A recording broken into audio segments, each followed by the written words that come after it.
ఓం శ్రీ సాయిరామ్. 1970 సంవత్సరం జనవరి నెల సనాతన తరలో శ్రీ ఏ వెంకట్రావు గారు రచించినటువంటి వ్యాసము శ్రద్ధావాన్ లభతే జ్ఞానం నుంచి మరికొంత భాగం తెలుసుకుందాం. సాయిరామ్. శోధకులారా, మనము తెలివిగలవారమని చెప్పుకొని గర్వించేదము. పృథ్వీ, అప్పు, కప్పు, ఆకాశములను పరిశోధించున్నాము కానీ మనమెవరమో మనకే తెలియటం లేదు. ఇతరుల మీద, ఇతర జీవరాశుల మీద క్రౌర్య మోహించుటకు మన తెలివిని దుర్వినియోగపరుచుకొనిచున్నాము. కష్టపడి కూడబెట్టిన ధన కనక వస్తువాహనములను, ఆస్తులను అన్నింటినీ ఏనాటికైనా విడిచిపోవలసిన వారమే కనుక తాపత్రయములు పనికిమాలినవేను. కానీ మన తెలివినంతను కూడా ధనార్జనకు, ఇంద్రియ వ్యాపారములను ఉపయోగించున్నాము. ప్రాపంచిక విషయముల్లో మునిగి కర్మలు ఆచరించిన సంతృష్టి సిద్ధించదు. ఎలనైనా ఒక కోరిక ఫలించినందువలన కొత్త కోరికలు కోకొల్లలుగా ఉత్పన్నమగును.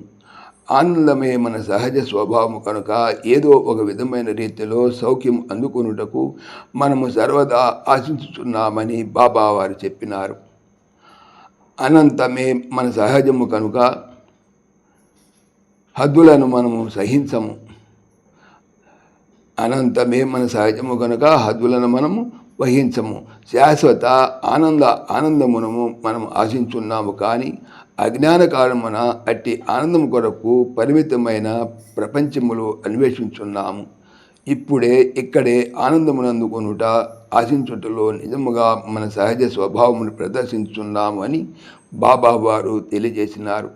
అట్టి ఆనందమును అంతరాత్మలో కనుగొనగలము కానీ బాహ్యములో మాత్రం కాదు. అట్టి ఆనందము మనలో ప్రతి ఒక్కరికి అంతర్గతమైనది. సాధారణ మానవుడు ఆనందము అన్వేషించు క్రమమును మార్చుకోవలసిన ఆవశ్యకత ఎంతయో ఉన్నదని బాబా వారు ప్రబోధించున్నారు. ప్రపంచము అందించగలుగు క్షణిక సౌఖ్యము కొరకై ప్రాకులాడకుండానట్లు, లోలోన భావోద్రేకములు కలగకుండానట్లు మనసును అరికట్టవలెను.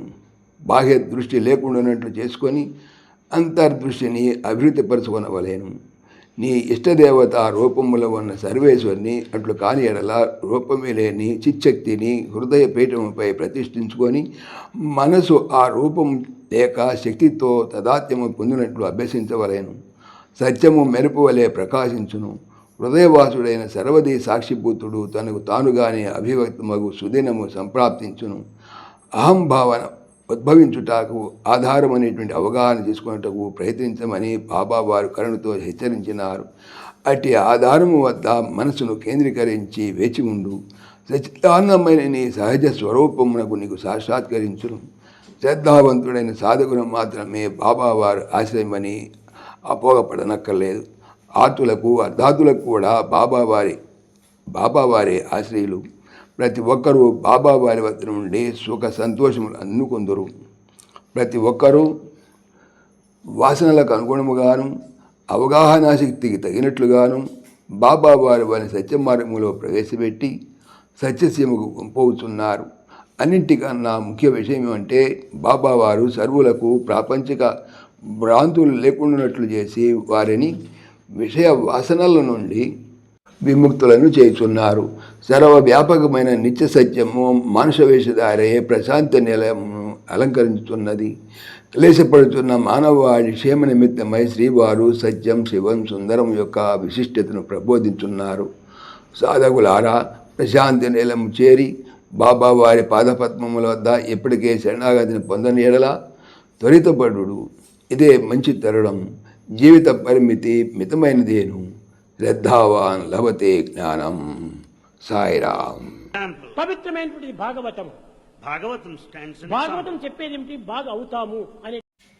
సమస్త లోకా సుఖినో భవంతు, సమస్త లోకా సుఖినో భవంతు, సమస్త లోకా సుఖినో భవంతు. ఓం శాంతి శాంతి శాంతి. जय बोलो भगवान श्री सच्चे साई बाबा जी की जय। సర్వం సాయిశ్వరార్పణమస్తు. ఆత్మీయులకు మనవి, ఈ ఛానల్తో పాటుగా లెరన్ భగవద్గీత, లైవ్ గీత అనేటువంటి భగవద్గీత ఛానల్ మరియు భక్తి పరిమళ టీకా భాగవతం అనే భాగవత మరో ఛానల్ను స్వామి నా చేత చేయిస్తున్నారు అని తెలుపుతున్నాను. వీటికి సంబంధించిన లింక్స్ డిస్క్రిప్షన్లో చూడవచ్చు. సాయిరామ్.